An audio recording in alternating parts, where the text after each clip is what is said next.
ಮಹಿಳೆಯರು ಶಿಕ್ಷಿತರಾಗಿ ಆರ್ಥಿಕವಾಗಿ ಸ್ವಾವಲಂಬಿಗಳಾಗಿ ದವಳೋ ಸಾವರ್ಕರ್.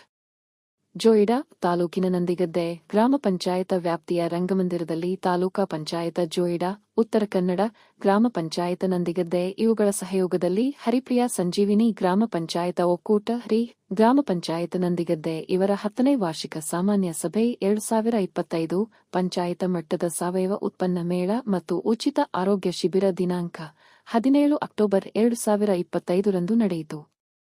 ಕಾರ್ಯಕ್ರಮವನ್ನು ಸಂಘ ಗೀತೆಯೊಂದಿಗೆ ಆರಂಭಿಸಲಾಯಿತು.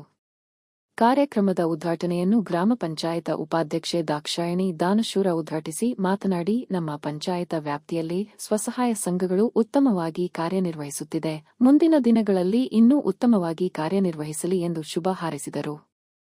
ಹರಿಪ್ರಿಯಾ ಸಂಜೀವಿನಿ ಒಕ್ಕೂಟದ ವಾರ್ಷಿಕ ವರದಿಯನ್ನು ಮಂಗಲ ಉಪಾಧ್ಯ ಓದಿದರು. ಮುಖ್ಯ ಅತಿಥಿಗಳಾಗಿ ಆಗಮಿಸಿದ್ದ ಅಬ್ದುಲ್ ನಜೀರ್ ಸಾಬ ಸಂಸ್ಥೆಯ ಸಂಪನ್ಮೂಲ ವ್ಯಕ್ತಿಗಳಾದ ವಾಸುದೇವ ಭಾಗವತ ಮಾತನಾಡಿ, ಸಮಾಜದಲ್ಲಿ ಸ್ವಸಹಾಯ ಸಂಘಗಳ ಮಹತ್ವ, ತರಬೇತಿ, ಸಾವಯವ ಉತ್ಪನ್ನಗಳಿಗೆ ಮಾರುಕಟ್ಟೆಯ ವ್ಯವಸ್ಥೆಯನ್ನು ಕಲ್ಪಿಸುವ ಕುರಿತು ಸಭೆಯ ಗಮನಕ್ಕೆ ತಂದರು. ಹೊನ್ನಪ್ಪ ಹಲಗೇರ ತಾಲೂಕಾ ಕಾರ್ಯಕ್ರಮ LRLM ಜೋಯಿಡಾ ಮಾತನಾಡಿ, ಸರ್ಕಾರಗಳು ಮಹಿಳೆಯರನ್ನು ಸಾಮಾಜಿಕ, ಆರ್ಥಿಕ, ಶೈಕ್ಷಣಿಕವಾಗಿ ಮಹಿಳೆಯರನ್ನು ಸಬಲೀಕರಣ ಮಾಡುವ ಉದ್ದೇಶದಿಂದ ಸ್ವಸಹಾಯ ಸಂಘಗಳಿಗೆ ಹೆಚ್ಚಿನ ಒತ್ತು ನೀಡುವ ಕೆಲಸ ಮಾಡುತ್ತಿದೆ. ಜೊತೆಗೆ ವಿವಿಧ ಯೋಜನೆಗಳ ಬಗ್ಗೆ ಮಾಹಿತಿ ನೀಡಿ ಗ್ರಾಮದ ಎಲ್ಲಾ ಮಹಿಳೆಯರು ಸ್ವಸಹಾಯ ಸಂಘಗಳ ಸದಸ್ಯರಾಗುವಂತೆ ಪ್ರೇರೇಪಿಸಬೇಕೆಂದು ಹೇಳಿದರು. ಮುಖ್ಯ ಅತಿಥಿಗಳಾಗಿ ಆಗಮಿಸಿದ್ದ ನಂದಿಗದ್ದೆ ಗ್ರಾಮ ಪಂಚಾಯತ ಸದಸ್ಯರಾದ ದವಳೋ ಸಾವರ್ಕರ್ ಮಾತನಾಡಿ, ಕೇಂದ್ರ ಹಾಗೂ ರಾಜ್ಯ ಸರ್ಕಾರಗಳು ಮಹಿಳೆಯರ ಶೈಕ್ಷಣಿಕ ಸ್ಥಿತಿ ಹಾಗೂ ಆರ್ಥಿಕ ಮಟ್ಟ ಸುಧಾರಣೆಗೆ ಸ್ವಸಹಾಯ ಸಂಘಗಳನ್ನು ಬಲಪಡಿಸುವ ನಿಟ್ಟಿನಲ್ಲಿ ಶೈಕ್ಷಣಿಕ ಸಾಲ ಹಾಗೂ ಸ್ವ ಉದ್ಯೋಗ ಮಾಡಲು ಸಾಲ ಸೌಲಭ್ಯ ಕಲ್ಪಿಸುವ ಉದ್ದೇಶದಿಂದ ಅನೇಕ ಯೋಜನೆಗಳನ್ನು ಜಾರಿಗೆ ತಂದಿದೆ. ಈ ಎಲ್ಲಾ ಯೋಜನೆಗಳ ಲಾಭ ಪಡೆಯಬೇಕಾದರೆ ಶೈಕ್ಷಣಿಕವಾಗಿ ಮಹಿಳೆಯರು ಶಿಕ್ಷಿತರಾಗಿ ಆರ್ಥಿಕವಾಗಿ ಸ್ವಾವಲಂಬಿಗಳಾಗಬೇಕು. ರಾಜ್ಯ ಸರ್ಕಾರವು ಜೋಯಿಡಾ ತಾಲೂಕನ್ನು ಸಂಪೂರ್ಣ ಸಾವಯವ ಕೃಷಿಯ ತಾಲೂಕನ್ನಾಗಿ ಪರಿವರ್ತಿಸುವ ದೃಷ್ಟಿಯಿಂದ ವಿವಿಧ ಇಲಾಖೆಗಳ ಸಹಭಾಗಿತ್ವದಲ್ಲಿ ಅನೇಕ ಯೋಜನೆಗಳನ್ನು ರೂಪಿಸುತ್ತಿದೆ. ಸ್ವಸಹಾಯ ಸಂಘಗಳ ಒಕ್ಕೂಟದ ಮಹಿಳೆಯರು ಸಕ್ರಿಯವಾಗಿ ಪಾಲ್ಗೊಳ್ಳುವ ಮೂಲಕ ಸಹಕಾರ ನೀಡಬೇಕು. ಸ್ವಸಹಾಯ ಸಂಘಗಳ ಸದಸ್ಯರು ಗ್ರಾಮಸಭೆಗಳಲ್ಲಿ ಭಾಗವಹಿಸಿ ಸರ್ಕಾರದ ಯೋಜನೆಗಳ ಮಾಹಿತಿಯನ್ನು ಪಡೆಯಬೇಕೆಂದು ಹೇಳಿದರು.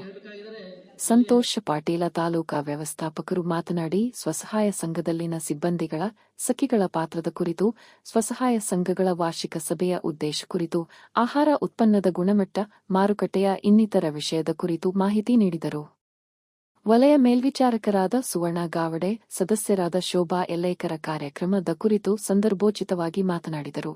ಪಿ ರಾಮಕೃಷ್ಣ ವ್ಯವಸ್ಥಾಪಕರು ಕರ್ನಾಟಕ ಗ್ರಾಮೀಣ ಬ್ಯಾಂಕ್ನ ಯೋಜನೆಗಳ ಮಾಹಿತಿ ನೀಡಿದರು. ಅಧ್ಯಕ್ಷರು ಹರಿಪ್ರಿಯಾ ಸಂಜೀವಿನಿ ಒಕ್ಕೂಟ ಸುಕನ್ಯಾ ದೇಸಾಯಿ ಮಾತನಾಡಿ, ನಮ್ಮ ತಾಲೂಕನ್ನು ಸಂಪೂರ್ಣ ಸಾವಯವ ಕೃಷಿಯನ್ನು ಮಾಡುವ ನಿಟ್ಟಿನ ಪರಿಕಲ್ಪನೆಯನ್ನು ನೀಡುವ ದೃಷ್ಟಿಯಿಂದ ಸಾವಯವ ಉತ್ಪನ್ನ ಮೇಳ ಹಮ್ಮಿಕೊಂಡಿದ್ದು, ಸಾವಯವ ಉತ್ಪನ್ನಗಳ ಗುಣಮಟ್ಟ, ಮಾರುಕಟ್ಟೆಯ ಕುರಿತು, ಸಮಾಜದಲ್ಲಿ ಸ್ವಸಹಾಯ ಸಂಘಗಳ ಪಾತ್ರದ ಕುರಿತು ಮಾತನಾಡಿದರು. ಕಾರ್ಯಕ್ರಮದಲ್ಲಿ ಸಾವಯವ ಉತ್ಪನ್ನ ಮೇಳದಲ್ಲಿ ಸಾವಯವ ಉತ್ಪನ್ನಗಳ ಪ್ರದರ್ಶನ, ಮಾರಾಟ ನಡೆಯಿತು. ಸನ್ಮಾನ ಕಾರ್ಯಕ್ರಮದಲ್ಲಿ ಅತ್ಯುತ್ತಮವಾಗಿ ಕಾರ್ಯನಿರ್ವಹಿಸುತ್ತಿರುವ MBK ಭಾರತಿ ಹೆಗಡೆ ಹಾಗೂ ಕಾರ್ಮೆಲಿನ್ M ಪೆರೇರಾ ಅವರನ್ನು ಗಣ್ಯರು ಸನ್ಮಾನಿಸಿದರು.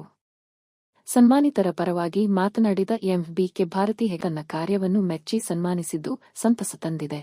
ಇದಕ್ಕೆಲ್ಲ ಸಂಘದ ಎಲ್ಲಾ ಸದಸ್ಯರ ಸಹಕಾರ ಎಂದು ಧನ್ಯವಾದ ಸಲ್ಲಿಸಿದರು. ಉತ್ತಮ ಸಂಘಗಳಿಗೆ ಪ್ರಶಸ್ತಿ ಪತ್ರ, ಸ್ಮರಣಿಕೆ ಪ್ರಥಮ, ದ್ವಿತೀಯ ಹಾಗೂ ಸಮಾಧಾನಕರ ಬಹುಮಾನ ವಿತರಣೆ ಮಾಡಲಾಯಿತು.